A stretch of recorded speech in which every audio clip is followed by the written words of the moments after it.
Alright, so sa lahat ng aking mga kaibigan, mga followers at sa mga hindi ko pa followers, okay, ang isi-share ko sa inyo ngayon ay tip kung paano kayo makasisiguro sa inyong pag-aaral ng self-defense. Okay, sa mga gustong mag-aral ng self-defense o kasalukuyang nag-aaral, okay, karamihan kasi ng mga nagtuturo ngayon, mga pang di mo lang, okay, napakadami dyan, napakadaming mga master talaga, okay.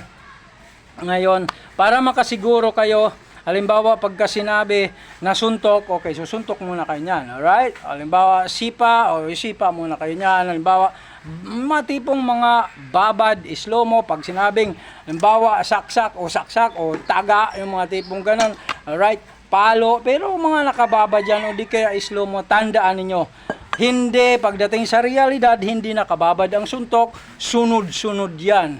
Okay, hindi lang suntok, maaari man suntok, headbutt, siko, tuhod, hindi lang ikaw yung susuntok. Okay, ganun siya. Pagka talagang gusto kong saktan, gusto kong patayin, ganun ka, split second lang yon, tapos ka na. Ngayon, gawin nyo halimbawa, ganyan, okay, pinilipit nyo yung kamay, pinilipit yung leeg, pinahiga kayo, tinira kayo sa tuhod, okay lang yon.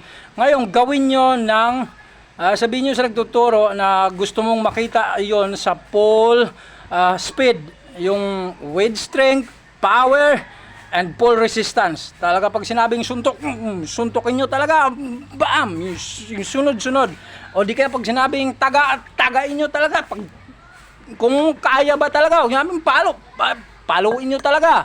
Huwag nyo ibababad, huwag nyo i-slow mo. Kung yung sinasabi ng nagtuturo ay magagawa ba talaga sa realidad. Kasi assist nyo doon kung yung sinasabi niya, magagawa niya sa sarili niya. Okay? Ganun lang kasimple yun.